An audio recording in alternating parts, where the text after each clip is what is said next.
Dana, and welcome everybody. And thank you for joining us today for this exciting event entitled Infrastructure Investments Insights for Tomorrow's Decision. So my name is Meridian. I'm the Chief Executive Officer of the Global Infrastructure Hub, and I'm delighted to be hosting that session today alongside with our Director of Economics, Cynthia Pastor, who will be your moderator for the day. I also would like to extend a particularly warm welcome to our four panelists joining us today.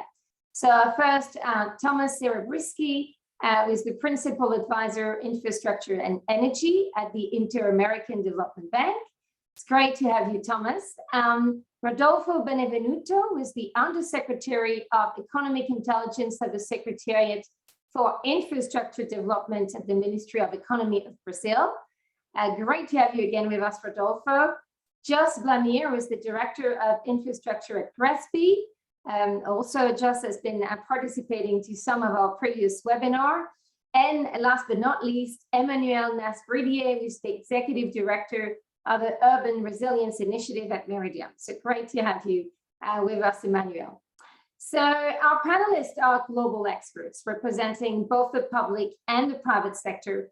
And I'm actually really looking forward to their valuable insight on the role of data in making better informed infrastructure investment decisions and hearing their ideas about how we can better assess and report on investment in infrastructure to ultimately unlock this very large amount of private capital available globally.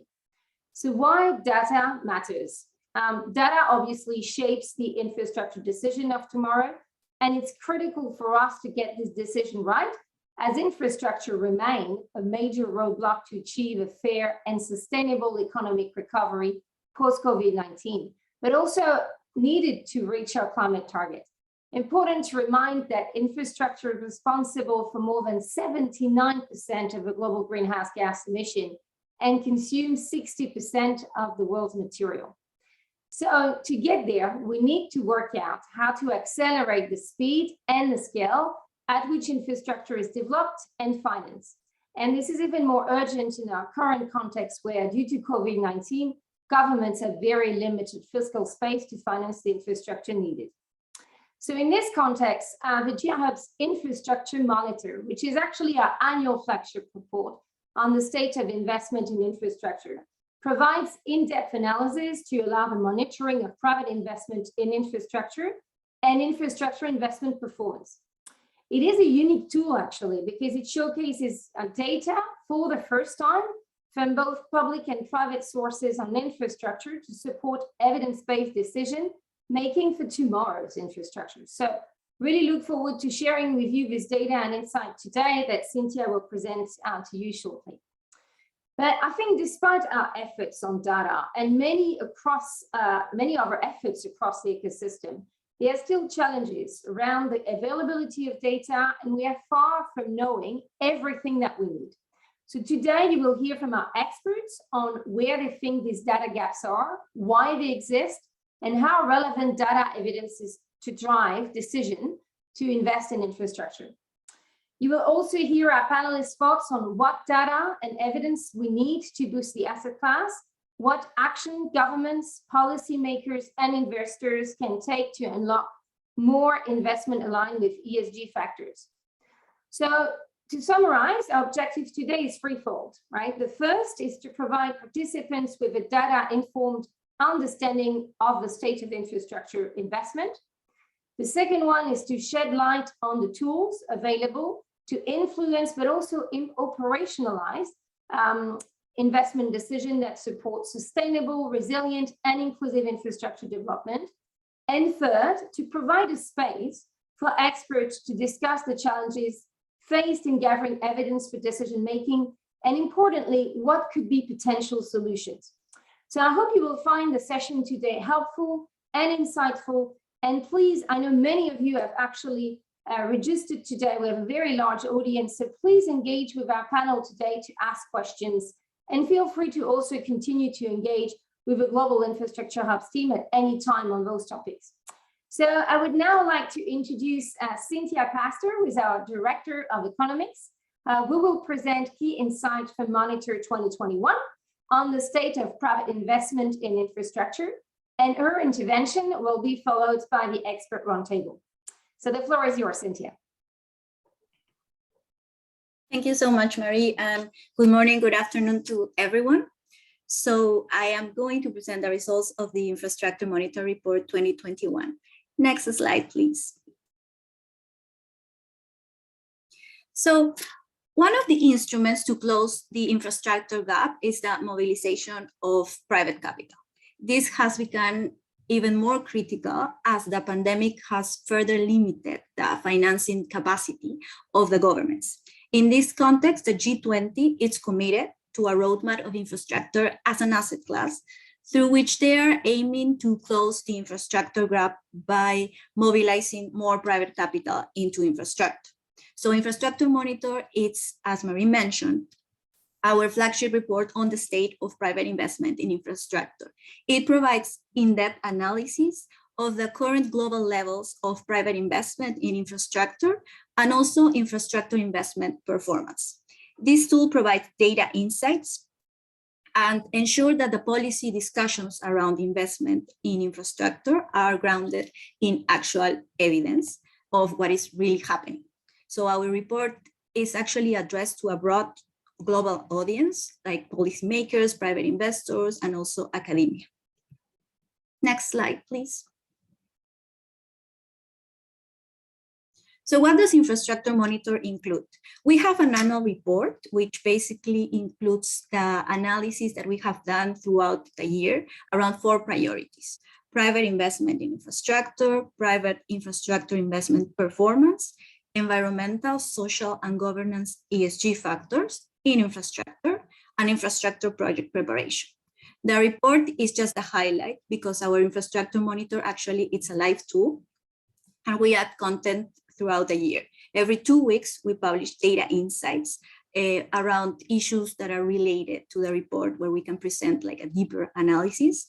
And every 3 weeks, we publish policy blogs in which we discuss the viewpoint of renowned global experts and what are their policy recommendations. Next slide.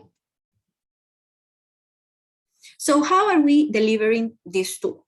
So it's the purpose of this event. Data around infrastructure as an asset class is really scarce. So we try to aggregate from a large number of infrastructure databases, some of which are confidential or not publicly available. So we have done this by partnering with leading global organizations such as Moody's, ERGEC, MSCI, and GRESB. We have also leveraged data from a number of other providers, and the main one is Infrastructure Journal Global. Next slide, please.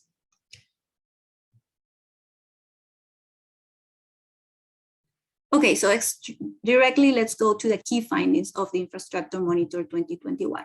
Next one.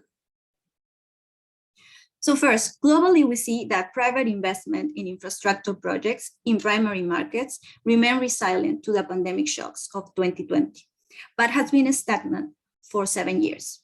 In fact, if we compare it with the last decade, there has been a slight decline. So in this analysis, we're just including primary market because we want to assess the new infrastructure that is being created in terms of greenfield or brownfield. So we exclude secondary market transactions in our analysis, like acquisitions or refinancing, basically because it's already existing infrastructure that is only exchanging hands. So the resilience to the pandemic shock for the infrastructure sector is a positive sign. As you know, several sectors of the economy were significantly harmed by the pandemic, but private investment in infrastructure projects was resilient overall in 2020 compared to 2019. Next slide, please.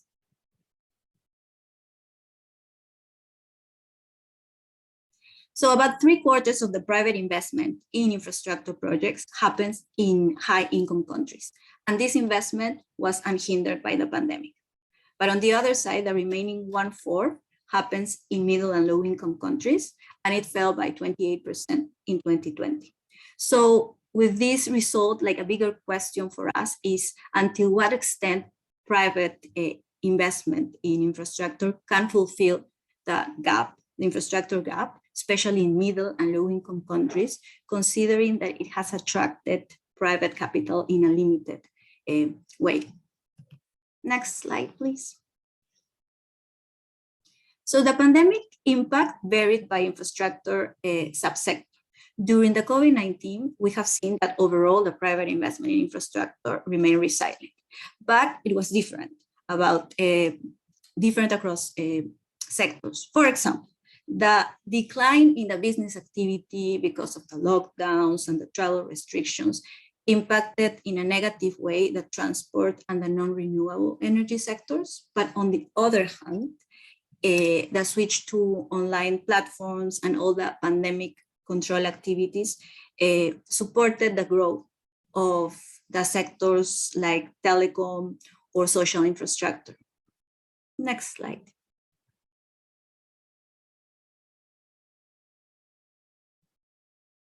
Another key finding is that globally, renewable energy projects dominate private investment in infrastructure.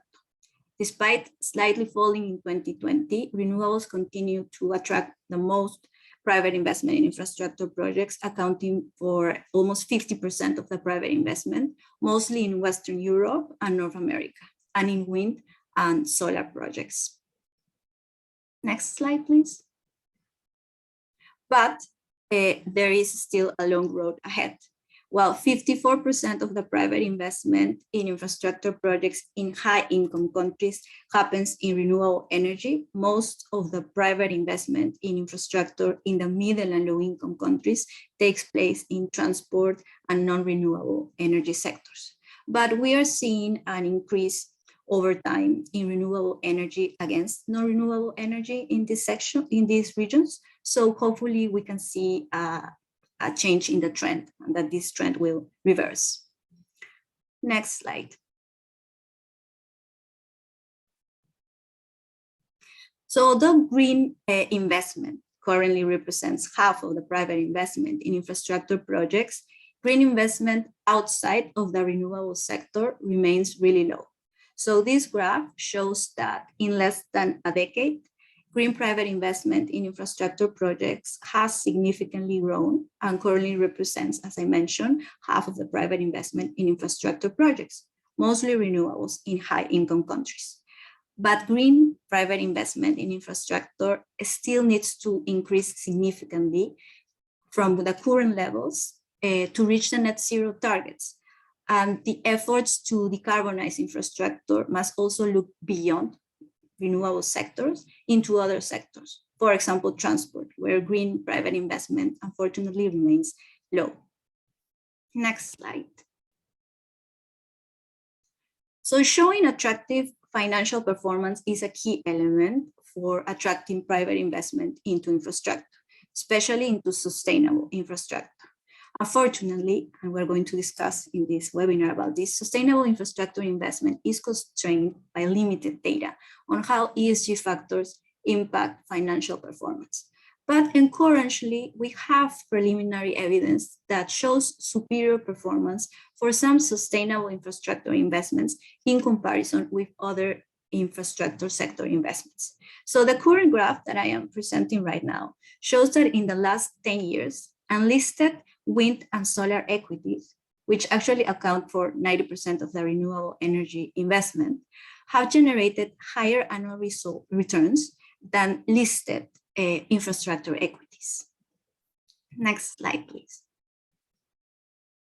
Now, who is financing private investment in infrastructure projects? Mostly it is financed by financial service institutions, like primarily commercial and investment banks. But in some regions, we have seen an active role of other financiers like developers, multilateral banks, or export credit agencies. Next slide. But despite that private financiers have increased their role over time, still 75% of the private investment in infrastructure in middle and low income countries needs co-financing from non-private sectors, such as development banks, export credit agency, or the public sector. That co-financing is more required in developing countries to finance more investment in infrastructure. Whereas in high income countries, we have seen that over 50% of the private investment financing is flowing through the private sector alone. Next slide.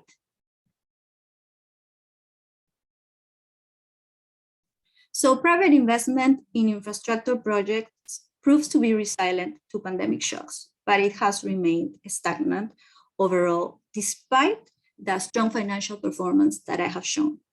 Our data on equity performance show that infrastructure as an asset class provides attractive and resilient returns for investors. So this graph is showing that in the last decade, returns for listed and unlisted infrastructure equities have strongly increased.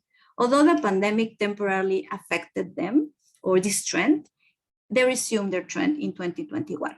In particular, we can see that unlisted infrastructure equities have provided higher risk-adjusted returns over the entire decade than both global equities and listed infrastructure equities. Next slide.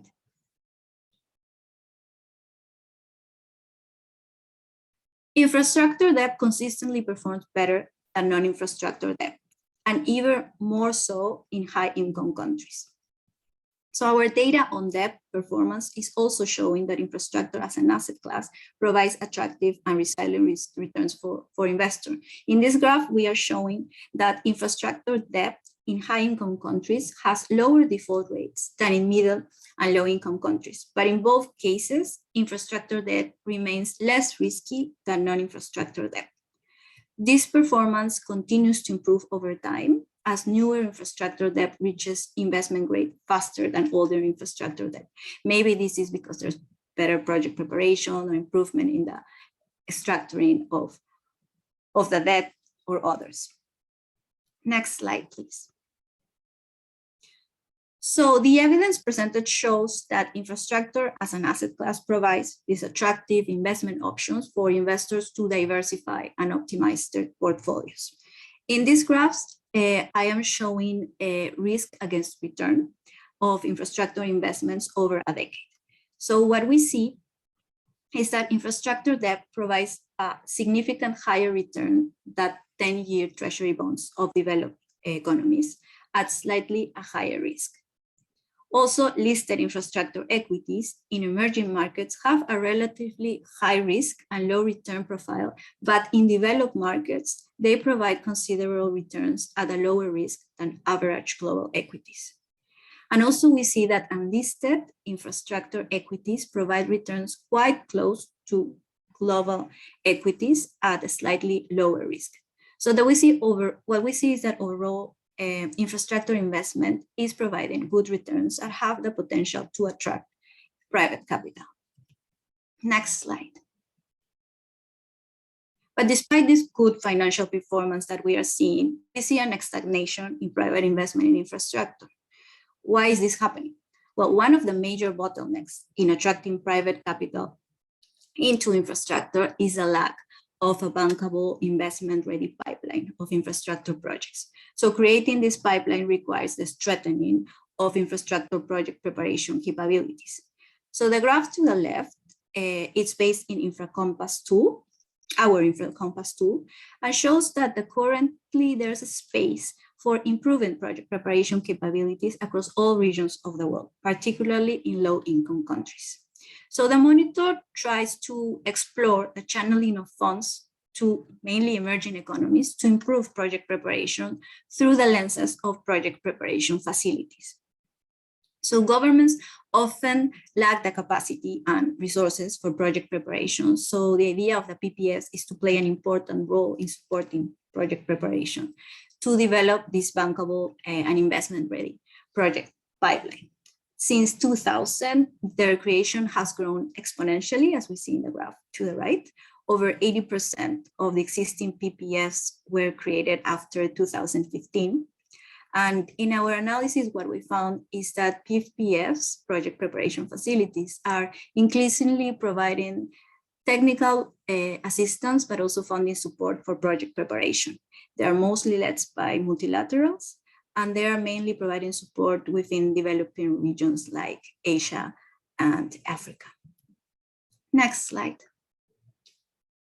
So to conclude, I can say that overall, there continues to be a massive potential for private investment in infrastructure, given several topics: the large and unmet infrastructure gap, the stagnating level of private investment in infrastructure projects, the ongoing attractive financial performance of infrastructure investments, the promising early trends for sustainable investment, the likelihood of significant new transactions as the 3.2 trillion of infrastructure stimulus announced by the G20 government takes shapes, and the potential for strengthening project preparation capabilities that will help to create a bankable and investment-ready pipeline of infrastructure projects for investors. So I am going to stop here. So Infrastructure Monitor has several interesting findings, and I invite you all to visit the webpage and assess this in more detail. The link is going to be shared in the chat.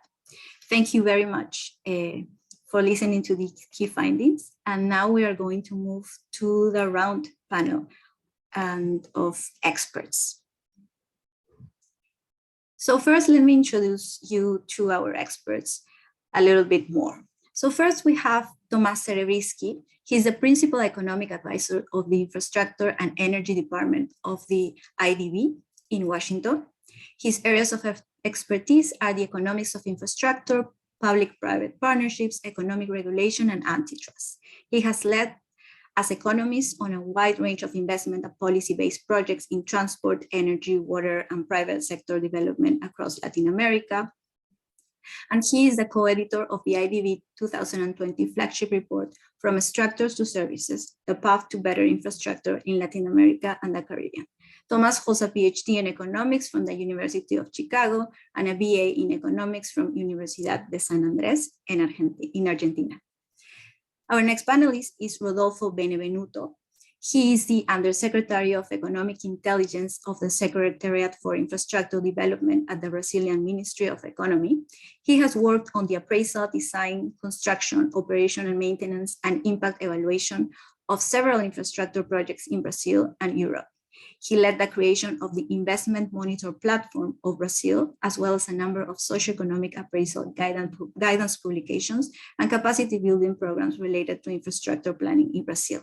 He holds a bachelor's degree in electrical engineering, an MBA in project management, and a PhD in transport policy and planning. We have also Jos Bleimeyer. Jos is the Director of Infrastructure of GRESP. GRESP's mission is to assess and benchmark the environmental, social, and governance and other related performance, including for infrastructure assets, providing standardized and validated data to the capital markets. Jos has 13 years professional experience as an expert advisor on ESG and infrastructure development with a focus on real assets and renewable and low carbon energy. Most recently, he worked in consultancy advising fund managers and asset owners to understand their ESG needs and develop sustainability strategies alongside helping assess investments and assets against international benchmarks and standards. And last but not least, we have Emmanuel Nasir Brevier. She is the Executive Director of Meridian Urban Resilient Infrastructure Platform, an innovative blended finance platform dedicated to the development of new urban resilient infrastructure for European and African cities. Prior joining Meridian, she was the AXA Group Deputy Chief Investment Officer and Chief Credit Officer, where she was responsible for the definition and implementation of the investment strategy. Before, she worked at Fitch Ratings as Managing Director, as head of the structured projects teams for continental Europe. She has significant experience with innovative blended finance solutions, such as the Managed Co-Lending Portfolio Program, a 500 million program dedicated to infrastructure projects in developing countries that she has developed with the ISC. So it's a pleasure to have you all today. So we'll go directly to the roundtable. So Tomasz, we have heard and seen that data is a new gold. So what is the most common data required for the research and work produced within infrastructure at the multilateral arena? How this data drives the evaluation of the infrastructure portfolio of multilaterals? Is that data available what data is missing? Well, first, good morning, good afternoon, night to all. Thank you very much for the invitation. It's always an honor to be part of a GIH event, and congratulations to the Hub, to you and the team for the Infrastructure Monitor. It's really an excellent product. So let me say that multilateral institutions work with countries to improve all stages of the infrastructure delivery, including construction of new assets, but also the regulation to provide affordable and high quality services. It's clear that more and better data is needed in all stages of the project cycle. And I am sure, Cynthia, that you will agree with me that in the infrastructure space, it is very difficult to get good data that is public, easily available. In most cases, unfortunately, the data that is relevant for investors, but also for the public sector, is not available for free. In this sense, the infrastructure field is very different from, say, the social sectors, health and education, where data is more abundant. And that is why you find much better research and more interest from academia. But let me give a few examples of where data is required to improve the efficiency, and I would say along the whole project cycle of infrastructure. And this data is usually missing, in particular in developing countries. So first is planning, as you mentioned in your presentation. So to answer the question of what type of infrastructure a country needs, we need to carry out an infrastructure gap analysis. And these exercises answer the question of what are the access and quality gaps and how much it costs to close the gaps. Usually, the infrastructure gap analysis done by countries and MDBs and think tanks are not easy to understand. The numbers are usually the product of, say, complicated or somewhat complicated econometric or other type of modeling.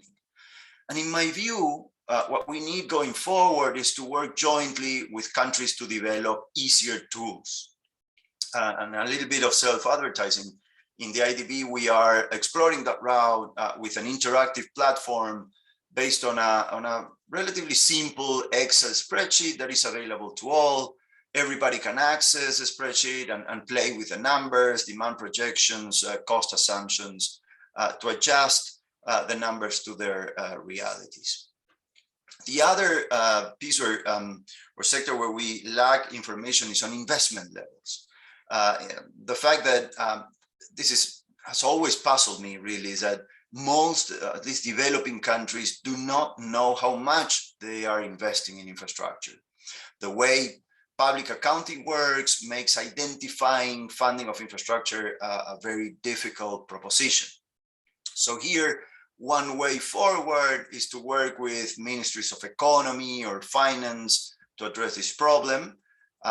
So there are some initiatives, again, self-referencing the IDB with InfraLatam, a web platform that reports at least public investment in infrastructure. And our principle is that countries are more than welcome to challenge the data, to take the methodology and information and improve it. And Cynthia, how hard it is to get the information on investment, because you were, when you were at the IDB, the driving force behind InfraLatam. And I'm very happy to share this panel with Rodolfo, that I'm sure he will share the excellent experience of Brazil developing the investment monitor, which includes the reporting of investment in infrastructure. It's an improved version of InfraLatam for Brazil. Another, in 1 minute, other areas that need more data is procurement and delivery cost. Countries should make an effort to share information on bidding processes, from official estimates to say the number of bidders in each process, as well as reporting on final construction cost to be able to understand if there have been say, cost overruns and time delays. Why? Because we need to understand the reasons that drive cost overruns and time delays. We should all be very aware that productivity in construction, that is the backbone of infrastructure, the construction is very low in the world. And a way to build more infrastructure is to increase productivity. And this requires more data, more transparency, and more technology adoption, an area that the Hub has been working lately. And then finally, the performance of infrastructure. This calls for more work to do ex-post evaluations to understand if the assets deliver the rates of return that were promised at the time of project approval. And only by working, but no, only by knowing what worked or didn't work, it is possible to improve project planning and construction. And for private investment, it is key, as you pointed out, to have data to understand asset performance and its drivers, which is precisely the analysis that the infrastructure monitor does very, very well. Thank you so much, Tomás. Now, moving a little bit to the public sector, and you mentioned Rodolfo. Rodolfo, what is the most common data required for the policy analysis and recommendations within the public sector where you work? Again, that data is available, what data is missing? Why do you think it's difficult to have that type of data? Can you tell us about your experience in the Brazil public sector? Sure, thank you very much, Cynthia. Let me start by thanking you and the GA Hub team for the invitation and for organizing this event, and to congratulate on this publication of the Infrastructure Monitor report. It's indeed an excellent reference to people like us working on a daily basis in this sector. It's good to see familiar faces here. Nice to see you, Thomas, Mary, and it's also a pleasure to share the panel with our experts such as John and Emmanuel. My comments here will be mainly looking at the public sector perspective, especially from an emerging market economy such as the Brazilian case, in which I believe the data is a key element to break a scarcity cycle that is often observed in middle income and low income countries. So this scarcity cycle begins with the lack of reliable data, such as socioeconomic indicators, georeference data, and data related to investment levels and its outcomes, as highlighted by Thomas. And the absence of these data sets usually entails a limitation in the quality and the quantity of research and good policy recommendations that could guide further appraisal and planning of the infrastructure investments. So finally, the last chain of this cycle is usually from the public sector side, misallocation of resources, spending limited resources on projects that usually have low value for money, negative externalities, and non-equitable distribution of benefits. And from the private sector side, what we used to see is evasion of investors. So as was pointed out in the Investment Infrastructure Monitor report, 3/4 of the private investment in infrastructure is not happening in low and middle income countries. That is because of that there is a high risk related and potentially negative impacts from a social and environmental perspectives in most of the projects that we see in this context. So in this scenario, it's clear how the poverty and inequality levels are often perpetuated, and how important it is to collect and disseminate good infrastructure and investment related data. In Brazil, lots of initiatives have been recently rolled out to promote more evidence and more quality data about infrastructure projects and investments, since they're most upstream levels of planning. And we have developed an important national guidelines and capacity building programs related to data collection, socioeconomic appraisal, project structuring, ESG KPIs, and impact evaluation of infrastructure projects across all sectors. And to tackle the lack of infrastructure or investment related data in infrastructure, as mentioned by Tomás, we have recently launched a platform called Monitor de Investimentos, or Investment Monitor, which is a hub of information related to sustainability and investments in the infrastructure sector. It was developed by the Ministry of Economy in partnership with the IDB, and sponsored by the Sustainable Infrastructure Program of the British government, the UK SIP. This platform includes historical investment series, projections of expected investment in the different scenarios that we have ahead, a summary of the portfolio investment projects structured by the government, and including sustainability KPIs, national infrastructure plans, and other information to make the investments in Brazil even more sustainable and attractive to the private sector. So it's available in Portuguese, English, and Spanish. I'll be happy to share the link later on to encourage all of you to go through the website and come up with a feedback on how we can enhance the platform. And today, the monitor aggregates information from more than 15 different data sources, functioning as a one-stop shop platform with information related to infrastructure, including transport, ports, airports, highways, railways, and waterways, energy, including generation, transmission, distribution, sanitation, water and sewage, telecommunication, and urban mobility. So getting back to the last part of your question, Cynthia, how this data can be used, can be useful to the private investors. Platforms such as the Brazilian Investment Monitor gives the investors a long-term vision of the project pipeline that are and will be available in the country. So it mitigates the risk of discontinuity of investment opportunities that could be caused by political changes, and the whole investing ecosystem can have a clearer picture about the size of the markets across the different infrastructure subsectors, what is projected to be invested in the short, medium, and long term. And above all, the investors can be sure that there will be ESG aligned and profitable investments opportunities, not only this year, but also in the next 5, 10, and 15 years. Thank you so much, Rodolfo. Now, let's move to Jos. So Jos, actually you are on the other side of the table as a data provider. Why do you think it's difficult to produce significant data around infrastructure? In particularly, GRESB has been producing data around ESG aspects.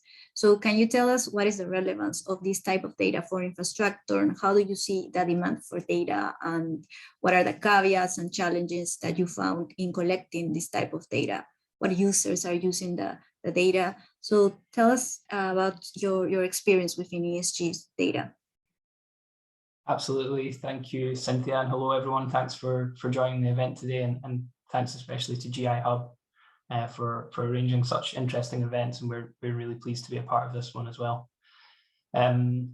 Firstly, I suppose just a very quick overview of what GRESB does for those in the audience who don't know. Essentially, what we do is provide validated ESG data that we also benchmark as well. So in very simple terms, what we do is we ask assets and funds to provide us with lots of relevant ESG information. We score that data based on how well they're able to disclose it. And then we benchmark it against other assets and funds, and we peer group different sectors and are able to compare and contrast these different entities. So that's in a nutshell is what we do. And Cynthia, you mentioned about the demand. We're seeing demand for this growing year on year. So from GRESB's point of view, participation increases by 20 to 30% a year in the last few years. And I think that's just an overall indicator of the growing importance and the growing value of ESG data in the market, especially infrastructure markets. And people are really seeing ESG as key to their strategies going forward, and especially over the long term when they're thinking about integrating environmental, social, and governance risks into their decision making going forward. So in terms of relevance, I think that bears out. More people are interested in data, and it's becoming more relevant because it's being more used by everyone across the market. I suppose the most obvious example of use of the data is investors considering this in their decision-making processes, whether that's for investment, divestment, or managing their portfolio of risks. And what we try and do at GRESB is to standardize this ESG information, which is relatively new compared to financial data. And we try to allow decision makers to compare and contrast different assets, different funds, and take strategic decisions. So some examples of that might be at the fund or at the asset level. you can compare and contrast different assets across a fund, and you're able to identify best practices. Say for a topic which is of strategic interest, you're able to identify where one asset's doing better than others and take best practice and use that across your portfolio. You might also use use GRESB or use another ESG reporting mechanism to actually set out an initial strategy if you're at the start of your journey. So what we try and do is highlight the material aspects of ESG data for different infrastructure sectors and try and communicate what we see, and ultimately by we, I mean the market, what the market are communicating as the most material factors for ESG across different sectors. And you're able to form a strategy around that. And then what you can do going forward, taking it more than a one-year approach, going forward, you can track how you're achieving that strategy over time, or how different assets or funds are performing over time. So you can make strategic decisions over the long term as well, depending on different performance factors. So that's just a few of the ways in which our users use ESG data now for infrastructure. You mentioned the difficult. Yeah, I was going to complement a little bit. So where do you see ESG data for infrastructure heading in the next years? Yeah, the next years, I think it's inevitably going to continue to grow. We can certainly see the growth increasing, as I mentioned, and it's becoming a more mature sector. So what we've done to try and get ahead of that is we now have an independent foundation, the GRESB Foundation, which governs what data we are asking the market for. And that's ran entirely by industry for industry. So it's an independent group from GRESB, the business. And I think what that's doing is setting out a number of things. And actually, we've published this as a vision for GRESB on our website as to how we see the future of ESG data going for GRESB, but I think you can use it as a proxy for the industry as a whole. So a couple of key points I would bring out of that vision is, one, obviously we need to focus on the key issues. We need the data on the right information that people care about going forward, and the thing that affects investments most going forward. So this year, you know, we're looking at really increasing what we do around net zero, for example. And we know that in the next 2 or 3 years, we're going to have to really increase the data we have on biodiversity, because we know that it's becoming a more crucial topic for society and for investors as a whole. So we have to focus on the right topic. And then another key point I would bring out about the future and where we're going is around the data itself. So at the moment, the ESG sector as a whole is really focused on disclosure and what data we can share and publish, because it's really a nascent sector at the moment, a new way of doing things. So everyone at the moment is focusing on communicating what they know. And I think the next stage in ESG data for infrastructure will be actually judging the performance of that data. So, okay, you can tell us your greenhouse gas emissions, but is that necessarily good? How do we know what's good and what's bad? We have to think about the sector, think about things like net zero pathways, and make a judgment. And scoring how well someone's doing based on their data is the next frontier, I would say, for ESG across all topics. And I think that the Monitor report is something which is going to help with this kind of thing as well. Now, we focus a lot down at the asset and the fund level and providing data to individual users, but I think a report like Monitor can help really set the agenda. You know, some of the panelists here are setting the agenda at the national level, for example, but we can even go further at the G20 level, and we know the report has influence there. And I think the reason why we find it useful is we have a whole bunch of data that we share individually with different entities, but a report like Monitor, we're able to aggregate that data and provide some really interesting insights, and the Global Infrastructure Hub allows us to communicate that to the wider world. So hopefully our GRESB data, even though it's useful for individual decision making, when we aggregate it and we communicate it, we hope it can have a real tangible benefit for the whole sector and globally as well. Thank you, Jos. Now let's move to Emmanuel. So Emmanuel, now from the private investor side, so how can data drive the decisions to invest in infrastructure? And in particular, how does this also differ from primary and secondary projects? Yeah, so thank you for this invitation, and really enjoy this discussion, because you know that data is key for sure. And as investors, we are at the asset level, but we are also providing data and information to our investors in our fund. So we will be in the middle of two things: to provide the relevant information for our investors in order for them to comply with their requirements and to have all the data that they need to drive their decision, but also to monitor their assets. So I think there is different type of angle that we need to look at, and different type of data which is required. As investors and developers, we will have to assess all the data and to have access to all the data possible when we review a transaction and a new infrastructure product before investing in. So we are active investors and we are developers, also, which means that we will need to have all the level of data available in order to assess the value of the infrastructure.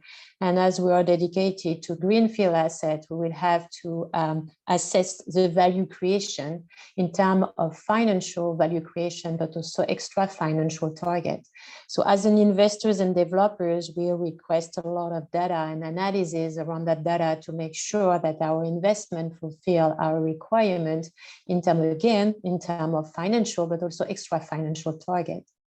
And when you look at what our investor needs, and institutional investors or any type of investors, this is really linked to their specific constraints and objectives. So we need to be sure that the objective and a clear understanding of their objective in order to provide them with the data that they need to decide. And this is completely different from one perspective to another. So take a couple of examples. If you are long-term investor, institutional investors on the debt side, what you would like to know is what is the risk of downside, because you are on the debt side, it's the counterparty risk, event risk, default risk, which matter. If you are an institutional investor subject to Solvency II regulation, what's matter for you, it's also to take into account the volatility risk or the mark-to-market risk that you have when you invest. Because this is due to your regulatory constraints, and you will have to put some capital in front on that. So to have this clear understanding of the need of investors will drive their way of thinking and access to information. And for you as asset manager, you will have to provide this type of information. So I think the work you did in the monitor is great, but clearly identify this type of needs. And we can go a step further to try to deep dive in per type of underlying investors on what are crucial for them to invest, but also to monitor and to report on an ongoing basis their risk. Another example is a liquidity risk. Do they have to exit their position at one stage? If it's for any type of reason, including because they are investing on behalf of their client, so then you need to make sure that this risk, which is potentially a risk, is well addressed, and that you can provide some ideas of the liquidity that we find in the market. So this type of things will help a lot the investors to be comfortable when they decided to invest. Some others are deeply involved in the assets, and they will do all the analysis at the asset level to understand the traffic risk, to understand the impact. And I think we, as a developers, we can provide such type of information because this is also what is needed.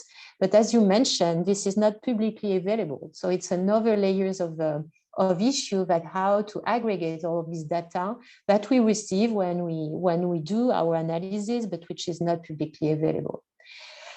In our case, we are a B Corp, so which means that as an investors, we have financial and extra financial target at the same level. So which means that we also disclose some ESG, SDG targets, and we make sure that we have all the information available to inform our investors in terms of net zero emission at our portfolio and asset level, but also if to demonstrate that we are in line with the Paris Agreement. So this has required additional data and methodology. And then I fully agree with what has been said. We are at a stage where we need to define some standards, some methodologies, some approaches.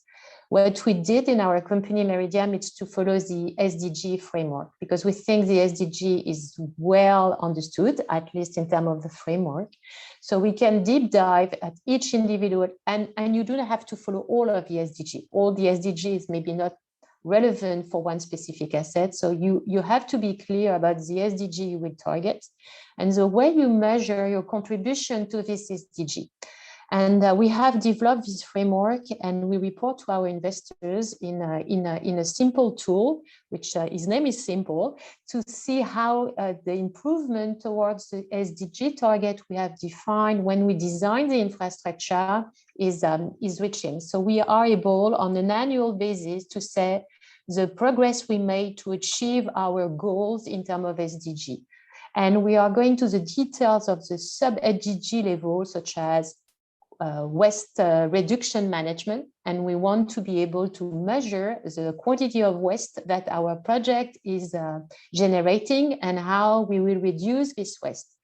In terms of gender equality, we will measure the numbers of job creation and the balance in terms of gender balance, and we will follow that. So it's extremely concrete measurement that we want to provide, which help us to really illustrate the impact, and we will follow that during the life of the transaction. And in our case, we have 25 years maturity for our fund, and we have today 100 assets in our portfolios, which enable us to create this data and to compare the asset according to this methodology.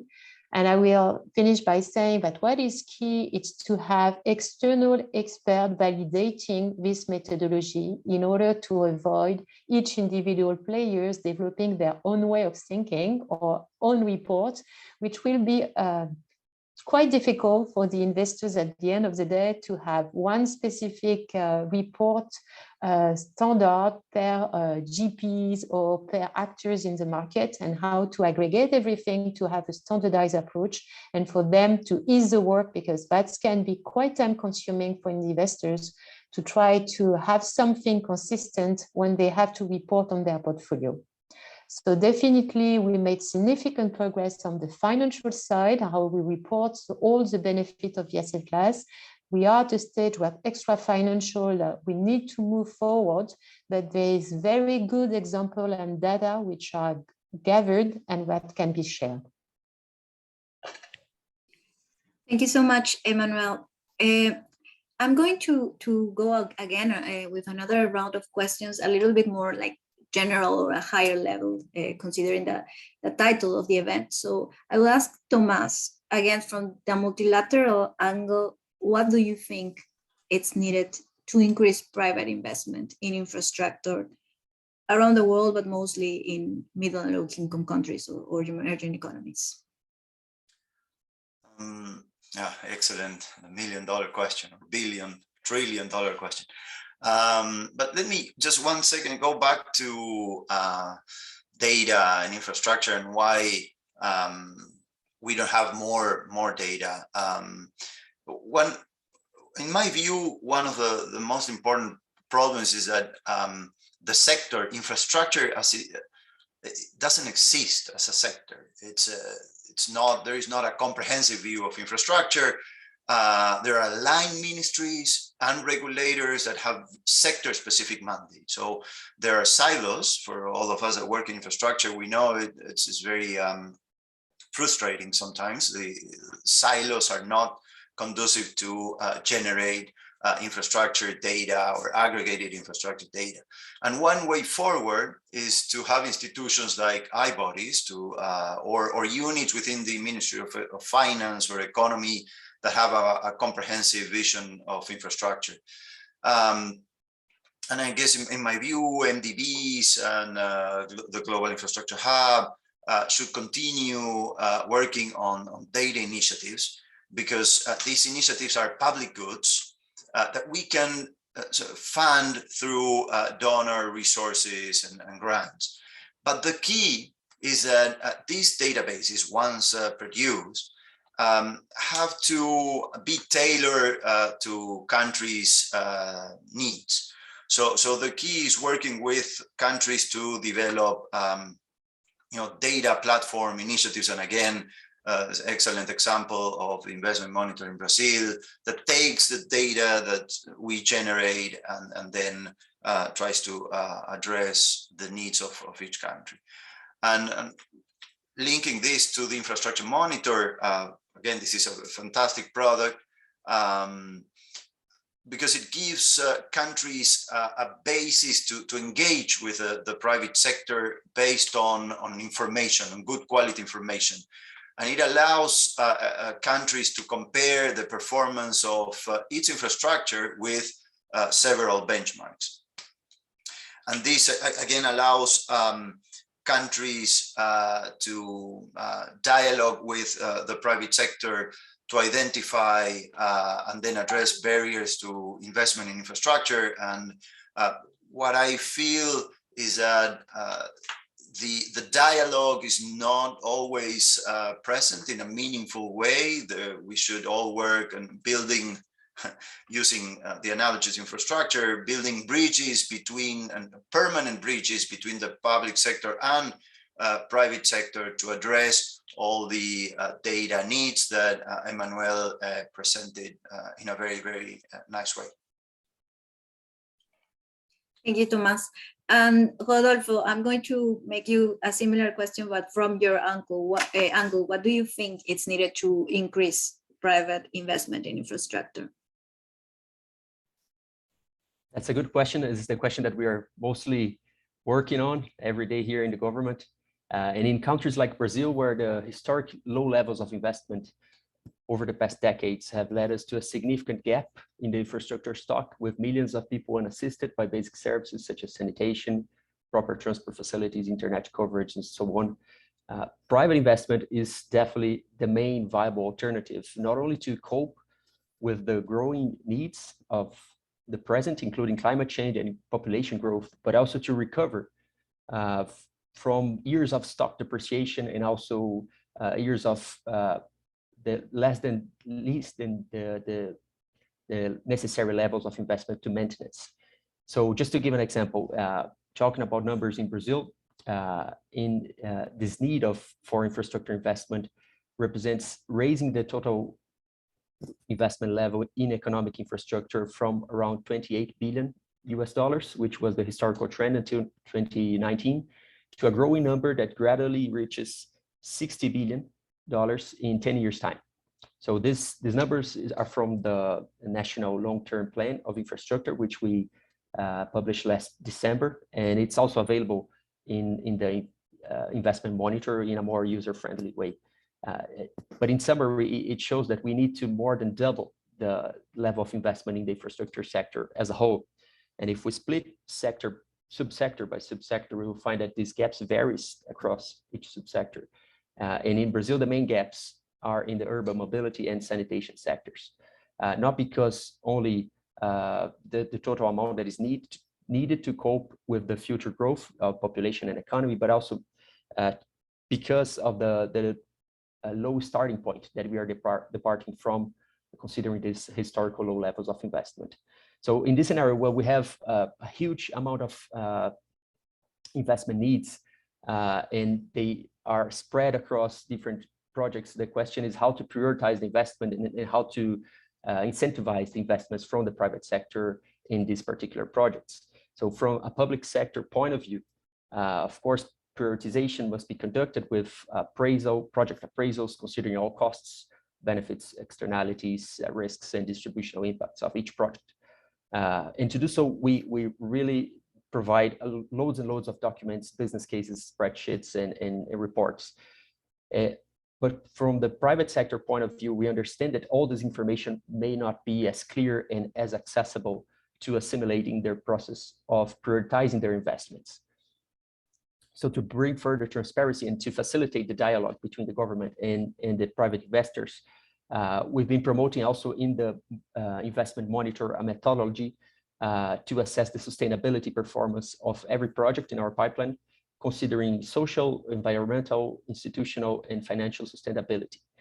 This methodology is grounded on the Sustainable Infrastructure Framework published by the IDB, which is in line with the SDG agenda and the Paris Agreement targets and other internationally recognized standards in this theme.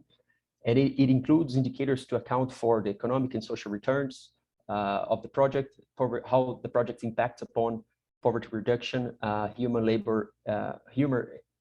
and labor rights, GHG emissions, preservation of the environment, and so forth. So to wrap up, I'll give three main reasons why I believe these methodologies are so important to leverage the investment, especially from the private sector in countries like Brazil. So it increases, the first is that these methods increases the comprehensiveness of the SDG frameworks to limit the risk of greenwashing, which are being avoided, and all the investors want to keep away from this risk. Second is it's because it increases the interoperability of the ESG frameworks and avoid ambiguity to facilitate cross-border investments. So if we are using the same method that Mexico, for example, is using and the IDB is promoting across different countries, we are one step ahead in attracting these investments because we are basically talking the same language in terms of how to communicate the sustainability performance of our projects. And finally, because it encourages the adoption of a robust ESG framework to align financial systems to climate and SDG goals. So this way, I believe we can provide the right policy levers to incentivize private investment where it's mostly needed, especially in low and middle income countries. Thank you, Rodolfo. And the last question for Emmanuel. So Emmanuel, you have already talked about like the private sector, but wrapping up or summarizing, what do you think we need to increase the private investment in infrastructure, and mostly particularly in infrastructure incorporating ESG factors? So I think what we need to do is to work together, public and private, to have viable and deliverable projects. So you mentioned in your report preparation, it's key. So, but to have a well-prepared project, it's the only way to have access to viable project. And well-prepared means well-prepared for private investment if it's a target.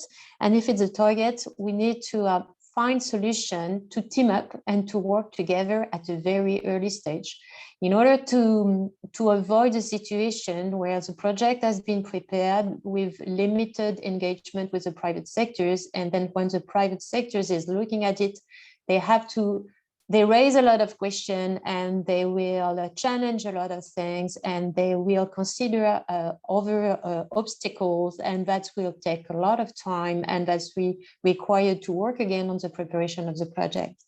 Having that in mind, is definitely based on our experience, especially in developing countries in Latin, but also in Africa, that we wanted to have the opportunity to work together with the public sectors during the preparation of the project, even before any tender, in order to, as you said, together to identify the priorities for the city, the priorities for the country, and to see which project has the highest likelihood for delivery with the involvement of the private sectors, and to identify the key issue that we have to tackle to make it happen.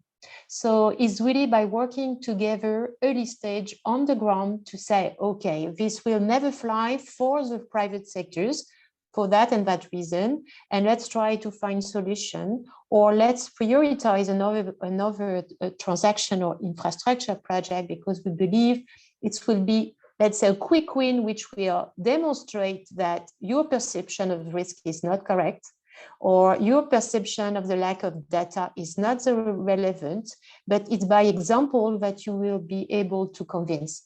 And it's our core belief within Meridian, and this is where we decided to create this dedicated platform for urban resilience infrastructure, to support and to work with the public sectors in the identification and preparation of this project, and with the idea to say that we will be there with skin in the game, not only to prepare and to do the new feasibility studies, but also to have skin in the game by investing in a well-prepared project together with the public sectors.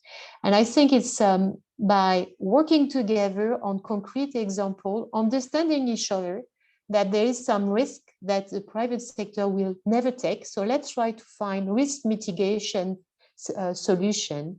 We all know that currency risk can be high in the list of the risks that the private sectors have issue to deal with, how to find solution with local investors. We know that event risk is something which are difficult also to manage, but on the other side, we can have very good surprise on the type of risk that private investors are ready to take. And this is maybe not in the mind of the public sector. So working together and will help and will also smooth the process and reduce the time and the cost of the preparation of the project, because one additional issue from the private sector's investors is the duration of the preparation of the project. You cannot wait 5 years, 6 years, 10 years before having a project delivered, because you will lose the momentum and people will try to do something else because they have to demonstrate that they put cash at work. So it's really what we learned from our experience. So creation of viable projects with together partnership, public and private, will be key to unlock this pipeline of projects, which can be in developing countries and with a clear impact in terms of climate and in terms of SDGs. Thank you so much, Emmanuel. So I will continue with Joss, and given that we are short of time, I'm going to mix with some questions that we have received. So Joss, again, the same question: what do you think is needed to increase private investment in infrastructure projects incorporating ESG factors? But also another question is that we received from the audience is, how do you agree on ESG standards? What ESG standards to measure? I will incorporate both. There's actually part of my answer for the first one, I think, so I can incorporate both well. Thanks for the question. I think in terms of going forward, how we can increase private investment that incorporates ESG factors, I think two very quick things will change the pace of that. One is leadership from pioneers in the sector who have recognized the value in ESG data and who are pushing ahead and doing things 5 years ago that now the rest of the market is catching up with and seeing the value of. And we hope at GRESB we can help facilitate that. So definitely the leaders in the market who are working on collecting and communicating ESG data, they're always going to be at the forefront. And then at the other side of the scale, you have regulation coming in behind, and that will hopefully pick up everyone who is doing maybe a bit less. They should be doing more to tackle some real global problems that we need access to ESG data for in order to make proper decisions on. And I think that touches on standards and the question you mentioned, Cynthia. So there are clearly a number of new regulations coming out in different jurisdictions. Maybe most prominent is the Sustainable Finance Disclosure Regulations, which is going to come into play in the EU next year. So that will really push a lot of entities to report more ESG factors than they've previously done. And we're seeing that across different jurisdictions with different regulations. One more global one could be the Task Force for Climate-Related Financial Disclosures, TCFD. Some governments are picking that up and putting it into regulation, but in general, it's being adopted as a global framework to help the market properly understand climate risks and to factor them into decision-making. So I think we're going to start to corral around some key frameworks and some key metrics that everybody wants to see. And hopefully tools like GRESB will, one of our aims in that vision I mentioned is to also properly reflect and incorporate and align with the most prominent standards and the generally agreed global standards of the day. And in fact, there is a global standard being developed at the moment by the ISSB, a global baseline of sustainability related disclosure standards. So although it might not be adapted and adopted by everyone straight away, you're already seeing this globalization of key ESG factors coming into play. And the final point I would make about investment, and I think a really important one, more specific point on ESG in developing and emerging economies, in order to make sure that capital flows that are in future more attuned to flowing towards projects that do offer ESG data. I think it's really important we don't forget that this is a big effort to collect ESG data. It takes a lot of resources and a lot of expertise. And I think a focus on PPFs and future and technical assistance for emerging economies that focuses on how to do ESG well is really important, just in the same way as we focused in the past on technical assistance for environmental reports or social studies. I think how we actually collect, monitor, and publish ESG data is going to be a really crucial factor going forward for projects in emerging economies. We want to make sure that expertise is there so that there's not further finance flows away from those key projects. Thank you so much, Jos. Thomas, I have merged a couple of questions, but it's kind of like the one that is very important. It's, do you leverage at the IDB data from the projects you finance, or do you rely on other databases? No, but the short answer is no, we rely on third-party databases, especially for private sector investment. And following, yeah, the ones you mentioned in your presentation, yeah. And following on this, Rodolfo, you from the public sectors, having seen like Thomas' answer, do you think like the public sector should lead this data collection, or it should be like an effort together? You know, private sector also needs data around infrastructure, but you are from the public sector leading this initiative. So do you think the public sector should lead this? Well, I believe that the public sector has a very important role to play when preparing the contracts to make the right incentives. So while the contract is being developed and undertaken, they are also collecting data to feedback the loop. So especially when you talk about impact evaluation, these are the key information that are needed to appraise new projects. And most of the time we don't see many contracts here, including requirements to evaluate the outcomes and the direct impacts of the project. So I'd say the public sector has a very important role in collecting statistics, georeference information, but also to put in the right incentives so the private sector can also support these in a distributed and decentralized fashion, the collection of data and the improvement of the national data sets. Okay, thank you so much. So unfortunately, we have run out of time. So we have provided this space for experts to discuss the challenges faced in gathering evidence for decision-making around investment in infrastructure. I hope you find this session today helpful and insightful, and that data could keep helping us to keep attracting more private investment into infrastructure. Thank you for joining, and a special thank you to our panelists for joining us today. And we invite you all to download our report or contact us if you have more questions. Thank you so much and have a great day. Thank you. Bye-bye. Thank you, everyone. See you. Thanks all.